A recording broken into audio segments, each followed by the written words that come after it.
Bonjour les amis, quel endroit magnifique et quel temps magnifique. Alors aujourd'hui, je vous reçois dans un cadre un peu spécial, un peu particulier, qui n'est pas notre cadre habituel. Nous ne sommes pas à Cajarc, nous sommes dans le fin fond de l'Aveyron, au sud de l'Aveyron, dans un endroit qui s'appelle le Kayla.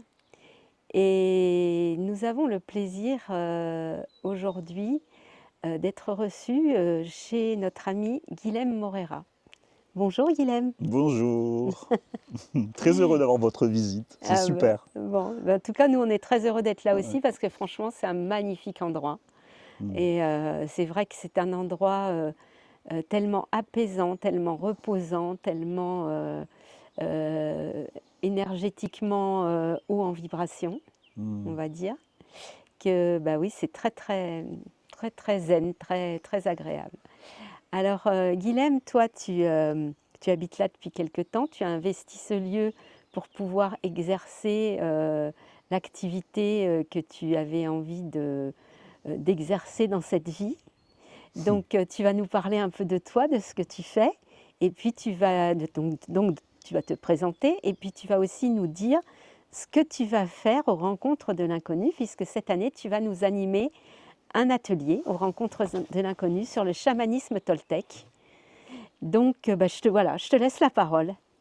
Bah, ce lieu, c'est pas, moi, j'habite pas en fait dans cet endroit, mais Mhm, c'est un endroit qui est juste fait pour recevoir des gens et puis sous la forme de stage, sous la forme de retraite en fait, d'accord. et puis de faire ces pratiques que je vais proposer donc pendant le festival. Donc je vais proposer une petite version en fait de ce que je fais, une sorte de Ouais, version réduite pendant 1 heure de ce que je fais ici pendant 3 jours, 5 jours, ça dépend en fait. d'accord. Et donc, c'est des pratiques qui sont basées sur le travail de Carlos Castaneda. Parce que moi, c'est avec Carlos Castaneda, avec cette équipe que lui avait formée, en fait, Mhm, que j'ai été moi-même formé, que j'ai appris. Voilà. Et, et donc, ce que je vais présenter, c'est des mouvements, parce que ce travail, il est basé sur des mouvements, sur des séries de mouvements. Donc, c'est des mouvements qui viennent d'une époque très ancienne, qui viennent du monde toltèque, mhm, qui ont été après retravaillés pour s'adapter à l'époque contemporaine. ouais, Mais c'est des séries de mouvements qui peuvent nous emmener dans un état de silence intérieur profond, en fait.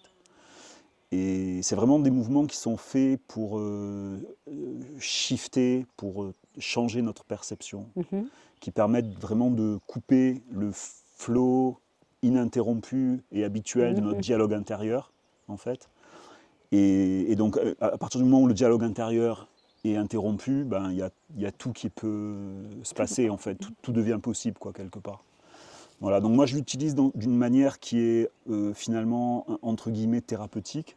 ouais, C'est-à-dire que l'idée, c'est de nettoyer tout ce qui nous bloque sur notre chemin, en fait, dans cette vie. Donc, toutes les choses qui ont été apprises, toutes les histoires qu'on porte, mais d'une manière inconsciente, qui nous ont mhm, été transmises de notre famille, de notre culture, etc. mhm, Donc, l'idée, c'est de mettre plus de conscience là-dessus, sur ces histoires.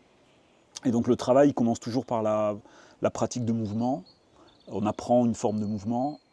Et ça fait qu'à la fois, on se remet dans on adopte des positions physiques en fait, qui ont été adoptées il y a des milliers d'années, il y a très longtemps, par des gens qui avaient une perception,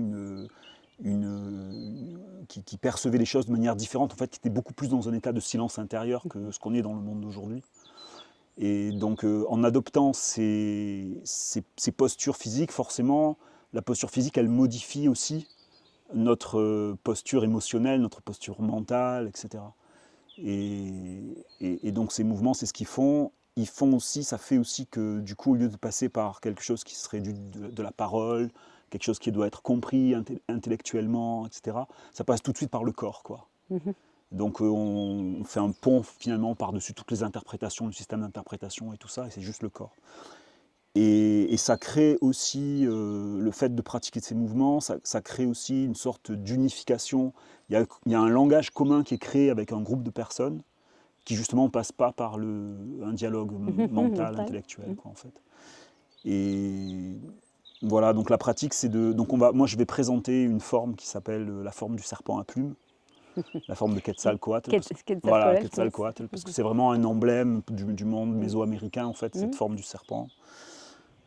Quetzalcoatl, Coatl, c'est le serpent Oui. en nahuatl, Mm. et Quetzal, c'est l'oiseau. L'oiseau, oui, l'oiseau, le quetzal. L'oiseau Quetzal, le plus beau des oiseaux. Mhm. Alors, c'est à la fois l'oiseau, donc il y a à la fois l'idée qu'il y a à la fois le ciel et la terre qu'on réunit. Donc c'est comme les deux attentions, l'attention qu'on utilise dans le monde ordinaire pour gérer ce monde physique, matériel, Mhm. etc.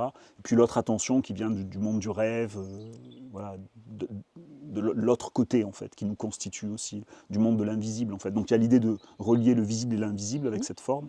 Le côté gauche et le côté droit aussi du corps. Donc on fait des mouvements qui appartiennent pour le côté droit plutôt, et des mouvements plutôt pour le côté gauche, et on les lie entre eux en fait dans cette forme.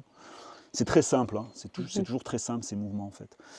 Mais le Quetzal, c'est aussi l'idée de... Le Quetzalcoatl, c'est aussi l'idée que le Quetzal, c'est un oiseau magnifique. Le Quetzal, c'est le plus bel oiseau, quoi. Donc en fait, c'est un peu le serpent magique, quoi. Le plus beau des serpents, quoi. Le serpent magnifique, en fait. C'est un peu l'idée qu'il y a dans ce nom-là, quoi. Et donc c'est le serpent qui se dresse, en fait, ça représente l'ouverture de la conscience, quoi.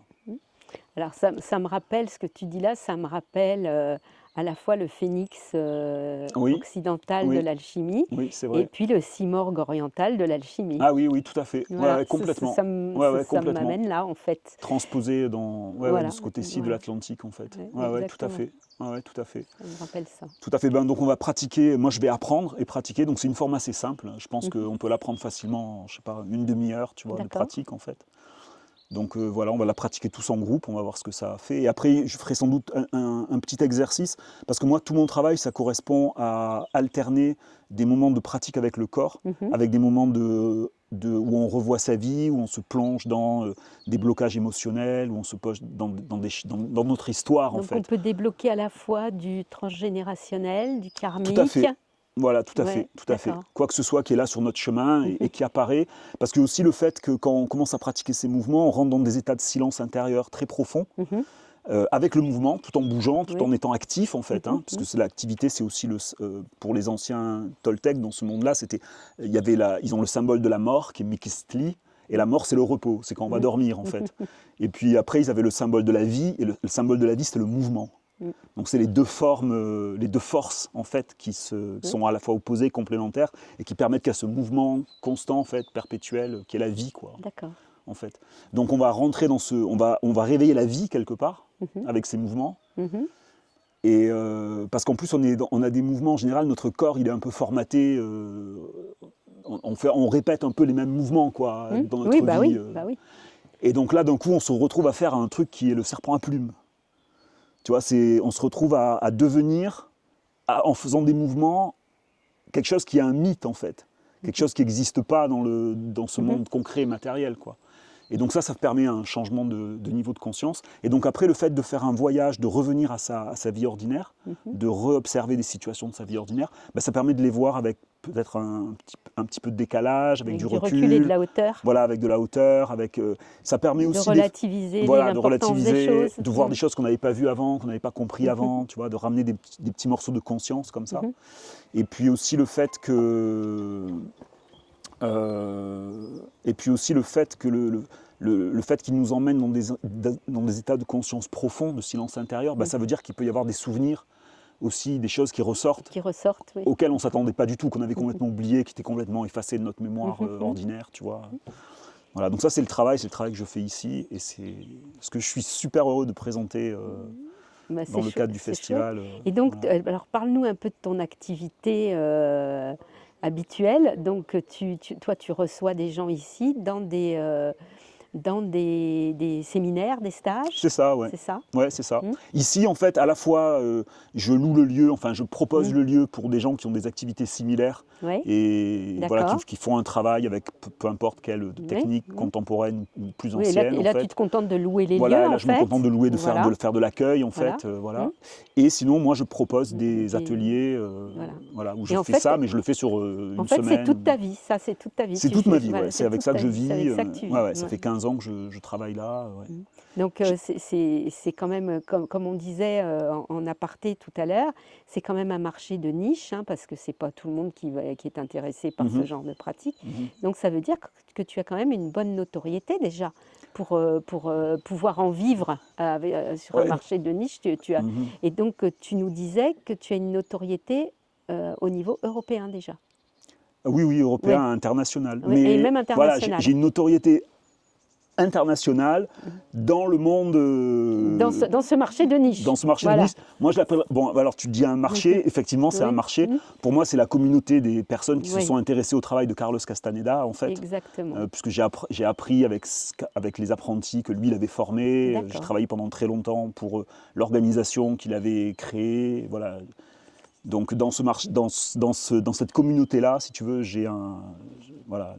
Alors et quels sont tes prochains événements à Mais prévoir? je rajoute juste une chose, Oui, que en fait, ça c'est une partie de mon travail, oui, mais qu'il y a aussi une autre partie de mon travail qui est liée à ça, mais qui est plus sur ramener des savoirs anciens, oui, et qui est notamment avec ce que je fais avec la avec la cartomancie, qui est comme carte, ça oui. qu'on s'est rencontrés, Alors exactement, voilà, notamment avec je vais en parler après, voilà. on va en parler de la cartomancie, mais Mes je prochains voulais événements, je fais un stage ici, par voilà, exemple en tes juin, prochains fin événements, juin, voilà.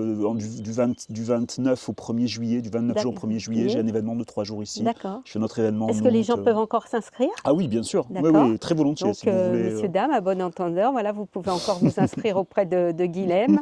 N'hésitez pas, vous venez vers moi si vous avez besoin de ses coordonnées et je vous les donnerai avec plaisir. C'est gentil.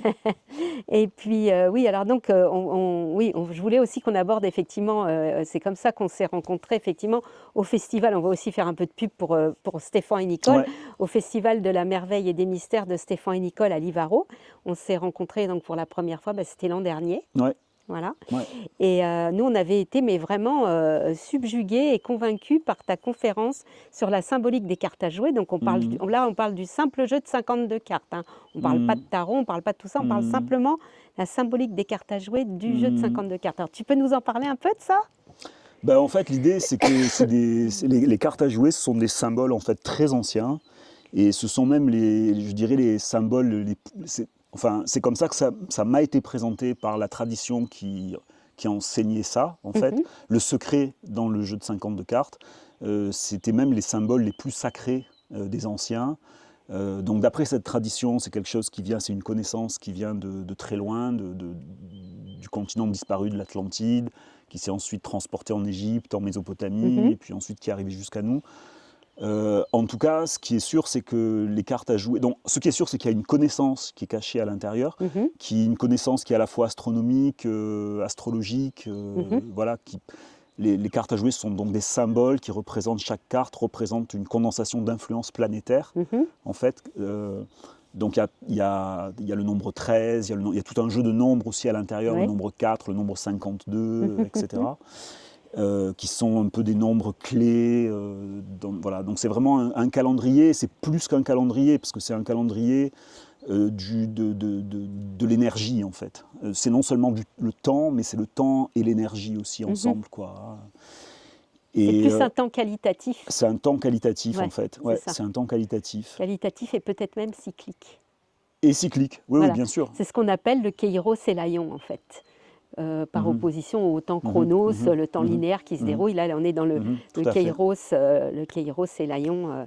Tout à On fait. parlait d'Alexandre Rouget tout à l'heure et il en parle très Mhm, bien dans son livre Apocalypse ou transmutation de l'Occident. mhm, mhm, Et moi, j'en parle aussi dans un de mes livres du Kairos et de l'Aion mhm, parce que c'est effectivement une autre façon d'appréhender le temps mhm, que ce mhm, temps mhm. linéaire qu'on connaît, qui est C'est basé ça. sur la rotation de la Terre autour du Soleil. C'est ça, c'est ça, c'est ça. Et ça nous vient de la façon dont les anciens, en fait, percevaient le temps, Mm. percevaient l'univers. Ils ne pouvaient pas percevoir cet univers sans percevoir l'essence des choses, en Oui. fait. C'était, Mm. voilà. Et donc c'est cette essence qui a été, qu'ils ont essayé de transcrire dans un livre, dans un petit livre. Et Mhm. ce petit livre, c'est le jeu de 52 cartes, quoi. D'accord, Et d'accord. voilà, voilà, voilà. Et il C'est y a les intéressant. parallèles. Alors moi, je travaille avec ça, et la conférence que j'avais fait, enfin ce que j'avais présenté, c'était sur le jeu de 52 cartes. Mhm. Et après, j'avais fait le parallèle avec ce qui me passionne maintenant, ce que je commence à découvrir, qui est le calendrier Toltec, le Tonal Ouais. Powali, Mhm. etc., qui a aussi qui a un calendrier de 52 ans. Donc on retrouve les mêmes chiffres, en fait, le même jeu de nombres, etc. Et voilà, donc j'adore aller creuser dans ces anciennes connaissances, en fait, ce que les anciens avaient façonné, avec qui a, ouais, c'est des choses qui nourrissent l'âme, en fait. Ah bah oui, oui, complètement. Oui, C'est ça, qui nourrissent l'âme et qui étaient au cœur de ces anciennes civilisations, de ce qu'elles construisaient, de leur vie de tous les jours, c'est ça. enfin, qui a à voir justement avec la divination aussi. C'est presque comment naviguer dans le temps, en fait. Ouais. C'est presque voir le temps comme un paysage qu'on doit naviguer, quoi. Et Super donc, intéressant. c'est avoir des repères, hein, ces livres Bah oui, de symboles, en fait, bah oui. qui sont des repères pour pouvoir se naviguer, pour pouvoir. Ça veut dire que nous, c'est aussi une chose que j'adore là-dedans, qui est très intéressant aussi, c'est le fait que, parce que comme à partir de notre date de naissance, on va avoir une carte qui va nous représenter, où il va y avoir un symbole Toltec, si je prends le monde ben, du coup, ça veut dire qu'on fait partie intégralement de ce plan divin, quelque part, de ce plan de la création. Oui. Dans 52 cartes, il y a 52 cartes, et ben, chacun de nous est une de ces cartes-là, en fait. D'accord. Et donc on a quelque chose à jouer, on a un rôle à jouer, on fait partie de la... On n'est pas à côté, en observateur, on n'est pas, tu vois, on n'est pas dépassé par le truc, non, on en fait partie. On est... Oui, on est partie intégrante on est pas... du grand jeu cosmique, oui, ça c'est certain. Ouais, c'est ça, c'est ça, c'est ça, c'est ça. Et on a une place dedans. Ouais. On a une place à prendre, on a une place à jouer, on a une place... voilà. Oui, bah oui, c'est intéressant, très Voilà. très intéressant. Voilà. Tu voulais Parce que- rajouter quelque chose par rapport à... J'ai trop parlé déjà.